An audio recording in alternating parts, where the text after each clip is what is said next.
என் பேர் வந்து தேவி. என்னுடைய கேள்வி வந்து தண்டனைக்குரிய குற்றம் அதிகமா இருக்கு. உண்மையில கேட்கப்பட வேண்டிய முக்கியமான கேள்வி கேட்கிறாங்க. என்ன கேட்கிறாங்கன்னா, இஸ்லாத்துல வந்து தண்டனை கொடுக்கிற பொழுது அதிகமாக தண்டனை கொடுக்குறாங்களே, ஏன் இந்த மாதிரி தண்டனைகள் கொடுக்குறாங்க? இந்த வகையில அந்த கேள்வி கேட்கிறான். பொதுவாக உலகத்தை பார்த்தீங்கன்னா கற்பழிப்பு அதிகரித்திருக்கிறது, கொலை வந்து அதிகரித்திருக்கிறது, களவெடுக்கிற வீதம் அதிகரித்திருக்கிறது. இதையெல்லாம் வந்து குறைக்கிற வகையில உலகத்தில் ஆய்வு நடக்கிறது. இதை எப்படி குறைக்கலாம், கற்பழிப்பை எப்படி குறைக்கலாம், அவர் அடுத்தவன் கொலை செய்வதை வந்து எப்படி நிறுத்தலாம் என்ற ஆய்வுல அனைவரும் என்ன பேசுறாங்க கேட்டா, மாற்று மத சகோதரர்கள் உட்பட என்ன பேசுறாங்க கேட்டா, இஸ்லாம் சொல்லுகிற குற்றவியல் தண்டனை இந்த உலகத்தில் அறிமுகப்படுத்த வேண்டும். அப்படி படுத்தினாதான் இந்த தண்டனைகளை வந்து குறைக்க முடியும் என்று உலகத்துல பேசப்பட்டு வருகிறது. யாரு பேசுறாங்க? மாற்று மத சகோதரர்கள் கூட பேசுறாங்க. அண்மையில இந்தியாவுல அது போன்ற இலங்கையில நடந்த சில கற்பழிப்புகள், ஒரு 4 பேர் 5 பேர் சேர்ந்து ஒரு பெண்ணை கற்பழித்து கொலை செஞ்சுக்கிறாங்க. இதற்கு தீர்வு என்ன? இதுக்கு தீர்வு வந்தது என்ன தெரியுமா? குடும்பம் என்ன சொல்றாங்க, எங்க மனசு எப்ப ஆறும் தெரியுமா, இதை வந்து கொலை செய்யணும், இஸ்லாமிய தண்டனை கொண்டு வரணும், அப்படி கொண்டு வந்தாதான் எங்களுக்கு மனசு ஆறுதலா இருக்கும். இப்ப இந்த உலக நாட்டு நடவடிக்கைகள் சட்டங்களை பாத்தீங்களா, அவனை வந்து ஒரு வருஷம் 4 மாசம் ஜெயில இருப்பான். அவன் ஜெயில இருக்கு, நல்ல 3 வேளை சாப்பாடு கிடைக்கும், அவன நட்பு கிடைக்கும், எல்லாம் இருந்த விஷயம் கேட்டா, ஒரு உழைக்காம வெளியிருந்து என்ன செய்யணும், அவன் கஷ்டப்பட்டு உழைக்கணும். ஜெயிலுக்கு போல நடக்கும், உழைக்கிறது இல்லையே, உழைக்காம தாயா இருந்துட்டு 3 வேளை உணவு சாப்பிட்டு அவன் வெளியே வந்துடுறான்.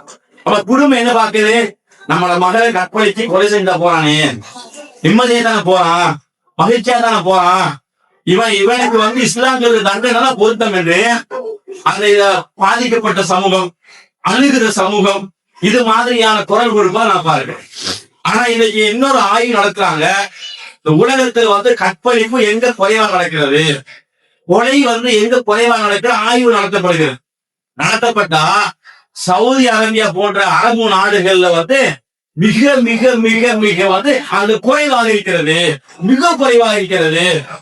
ஏன் என்று பார்த்தா, இந்த இஸ்லாமிய குற்றவியல் தான் அதுக்கு காரணம் சொல்லலாம். இஸ்லாமிய குற்றவியல் என்ன? திருமணம் முடிச்சதுக்கு பிறகு கணவன் மனைவியே வாழ்ந்து கொண்டிருக்கிற பொழுதோ இந்த கணவன் கள்ள தொடர்பாக இன்னொரு பெண்ணோட கேட்டா நகாத முறையில் ஈடுபட்டா அது வந்து உண்மையில உறுதிப்படுத்தப்பட்டா அவருடைய தலை வெட்டப்படும். அவரோட தலை வந்து வெட்டப்படும் இஸ்லாமிய தண்டனை. இப்ப ஆண் மகன் கற்பழிக்க போவானா, இன்னொரு பெண்ணை தேட போவானா? உனக்கு இந்த பெண்ணை பிடிக்காது, காரணங்கள் சொல்லு, சரியான காரணங்கள் சொல்லும், சரியான காரணங்கள் பொருத்தமான காரணம் அறிக்கணும்.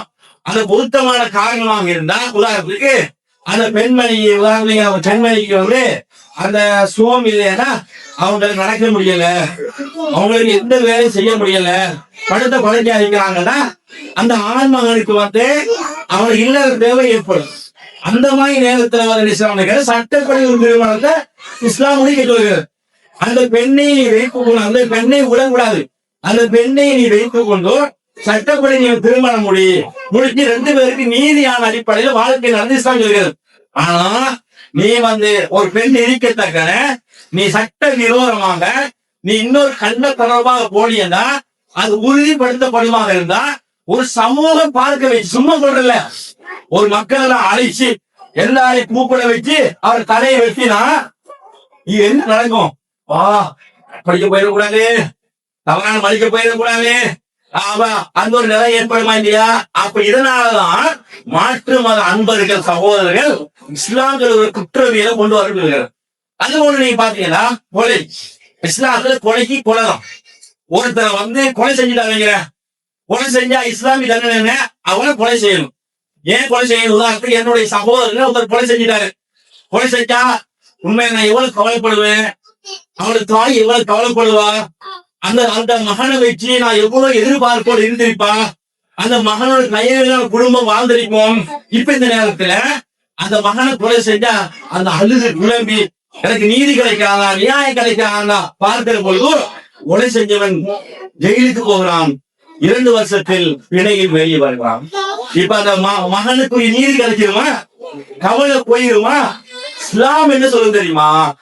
அப்படிப்பட்ட மனிதன் நீண்ட வாழ தகுதியில உன் தலைவர், நீ ஒருத்தரை கொலை செஞ்சுதான் நினைக்கிறா, அப்ப கொலை செஞ்சா கொலைக்கு தண்டனை கொலைதான். இதை நடைமுறைப்படுத்தினா இந்த ஊர்ல கொலை செய்வானா? எவ்வளவு பயப்படுவான். இல்லை சின்ன சின்ன பிரச்சனைகள் கத்தி எடுத்து கொலை செய்யலாம். பாப்பாவை மகன் கொலை செய்யறது, மகனை பாப்பா கொலை செய்யறது, பக்கத்து வீட்டுக்காக கொலை செய்யறது, கொலைகள் நாளுக்கு நாள் அதிகரிக்கிறா இல்லையா? இந்த ஊர்ல வாழ்கிறவர்களுக்கு பயமாய்க்கிறது, தங்க உடைக்க பயமாய்க்கிறது. கத்தியை தூக்கிட்டு வந்துடுறான், கோடாரி தூக்கி வந்துடுறான், வெட்டி போடுவான், பாப்பா நம்ம இழந்துருவோமே என்று ஒரு பயமான அச்சமான சூழ்நிலை இருக்கிறார் இல்லையா? இந்த சூழ்நிலை இஸ்லாமிய தண்டனை அறிமுகப்படுத்தப்பட்டால் அந்த சூழ்நிலை இருக்காது, அந்த பயம் இருக்காது என்று இஸ்லாம் சொல்கிறது. உண்மைதானே? ஒரு மனசாட்சி சொல்லுதா இல்லையா? அத்தனை பேர் மனசாட்சி சொல்லும். இதுதான் நிதர்சனமான உண்மை. இதைத்தான் மாற்றுமல் அன்பர்கள் இன்னைக்கு உலகம் முழுக்க குரல் கொடுத்து இருக்கிறாங்க. அடுத்தது பாத்தீங்கன்னா, இப்ப களவு எடுக்கணும். ஒருத்தர் களவு எடுக்கிறாங்க, ஒரு பெருமதியான தங்கை கையில களவு எடுத்து போயிட்டான். உண்மையில அவங்க தங்கை செய்யற கஷ்டப்பட்டு சீட்டு பிடிச்சி வயல்ல வேலை செஞ்சு உழைச்சு அந்த தங்கை செய்யற 20 கிலோ கூட்டிட்டு போயிட்ட கவலையா இருக்கு. இஸ்லாம் என்ன சொல்ல தெரியுமா? காலம் இழப்பாங்க. அவன் ஏன் களவு எடுத்தான், எது களவு எடுத்தான்? உண்மையில பசிக்காவனி உணவை களவு எடுத்திருப்பான், இதுக்கே கைவிட்டக்கூடாது. ஒருத்தன் வாழைப்பழத்தை சாப்பிட்டு அடிப்பான் பசியில, இதை விட்டக்கூடாது. அதுல பசியில ஒரு 2000 காசு எடுத்து போயிட்டு கடையில வாங்கி சாப்பிட்டு இருப்பான், பசிக்கு தானே. அப்ப அவனை கூப்பிட்டு இந்த மாதிரி செய்யாதுன்னு ஆலோசனை வழங்கும். ஆனா திட்டமிட்டு பெரிய பொருளை களவு எடுக்கிறான். அவனோட வாகனம் வாங்குறது, அவனுக்கு வீட்டை கட்டுறது, இந்த மாதிரி வேலை செஞ்சா அவனோட கையை என்ன செய்யும்? துண்டிக்க வேண்டும். இப்ப கையை துண்டிக்கிட்டா இந்த ஊர்ல களவு எடுக்கிறது குறைஞ்சமா இல்லையா? நிம்மதி ஆட்டா ரோட்ல போடுறோம், பைக்ல போடுறோம். இப்ப பயத்துல போடுறோம். எப்படி பயத்துல? அந்த கேமரா எங்கேயா இருக்கா, ஏன் ஆட்டா தூக்கிட்டு போயிடுவான், பைக்கை தூக்கிட்டு போயிடுவான், நம்ம வீட்டுக்குள்ள கள்ளத்தனமா இறங்கி சைனை கொண்டு போயிடுவான் என்று பயம் தானே. ஒரு 2 லட்சம் 3 லட்சம் காசை வீட்டுல வைக்க முடியுமா? நிம்மதியை வச்சு தூங்க முடியுமா? தூங்க முடியாது. ஏன் தூங்க முடியாது? யாரா ஒருத்தர் இறங்கி களவு எடுத்து போயிடுவான் என்று பயந்து தானே. ஆனால் இஸ்லாம் சொல்லுகிற தண்டனை கையை வெட்டிட்டு வைங்கிற, இந்த ஒரு 4 பேருக்கு விட்டாங்க, ஒட்டுமொத்த சமூகமும் நிம்மதியா இருக்கும், களவு குறைஞ்சு போயிடும். நம்ம இந்த கை இல்லாத அவன் எப்படி கஷ்டப்படுவான், ஒரு கையோட வரப்படையும் இதை பயன்படுத்த முடியும். நேரடியாக பார்ப்பான். இந்த போராடி அப்துல் ரஹ்மான் உதாரணத்துக்கு, அப்துல்லா, அப்துல் காலிக் உதாரணத்துக்கு, இவங்க கை வெட்டப்படுறீங்க, எதுக்கு வெட்டப்படுகிறீமா? இந்த களவெடுத்திக்கிறாரு, கை இல்லாம கஷ்டப்படுறாரு, பைக் ஓட்ட முடியல. அப்ப நாளைக்கு நான் களவெடுக்க கூடாது, நான் களவெடுத்த கை வெட்டப்படும் என்று அவன் பயந்து இந்த களவு மக்கள் நெருங்க மாட்டான். எனவே இஸ்லாம் குற்றவியல் தண்டனை என்பது அது ஏன் வைத்திருக்கிறதுமா? தண்டனைகளை சமூகத்தில் அநீதிகளையும் அக்கிரமங்களையும் கொலையையும் குறைப்பதற்காக வேண்டிதான் இந்த தண்டனை வைத்திருக்கிற அடிப்படையை நாங்கள் தெளிவாக புரிந்து கொள்ளலாம்.